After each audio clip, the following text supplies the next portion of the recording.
కలిసి సర్కార్ను నడిపిస్తున్న జనసేనకు టీడీపీలకు ఏ డోకా లేదు. సీఎం డిప్యూటీ సీఎం ఇద్దరు అన్నదమ్ముల తీరుగా ఏ లొల్లి లేకుండా పరిపాలన చేస్తున్నారు. జోడెడ్ల బండి తీరుగా నడిచిపోతున్న సర్కార్ అనుకుంటున్నారు అంతా. కానీ కింది స్థాయిలా అట్లా లేదట. ఒగలంటే ఒగలకు వాడతలేదట. ఊక పిల్ల ఉత్తుగానే మాట్లాడుకుంటారా అనకు. అయితే మీరు ఈ ముచ్చట చూడండి.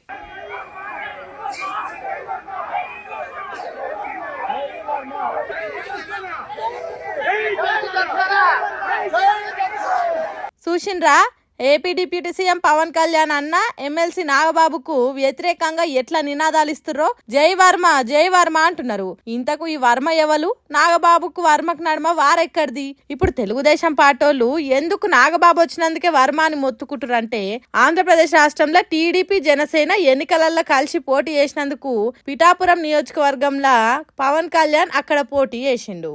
అక్కడ టీడీపీ నుంచి గెలుచుకుంటూ వచ్చిన మాజీ ఎమ్మెల్యే వర్మ పార్టీ చెప్పినందుకు తన సీటు త్యాగం చేసిండట. అట్లయినా పవన్ కళ్యాణ్ గెలుపు కోసం పనిచేసిండట. అయితే ఈ నడమ జనసేన మీటింగ్ లా నాగబాబు పవన్ కళ్యాణ్ గెలుపు నాతోనే అయ్యింది అనుకుంటే వాళ్ళ కర్మకే వదిలేస్తున్నాం అని వర్మ పేరు వచ్చేటట్టు అన్నాడట.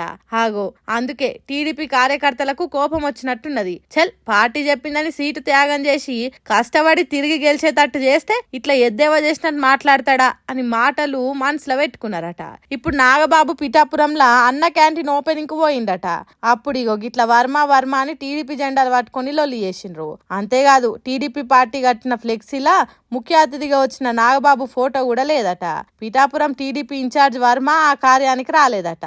అంటే చూడుండ్రి ఎట్లా అవుతున్నదో రెండు పార్టీల నడుమ లొల్లులు. ఇట్లా ఒక్క పిఠాపురంలోనే ఉన్నదా, రాష్ట్రం మొత్తం ఉన్నదా అనేది మనకు తెలియదు. కానీ ఇట్లా చిన్నగా మొదలైన లొల్లిలు చివరికి ఏమైతాయో ఏం పాడో చూడాలి.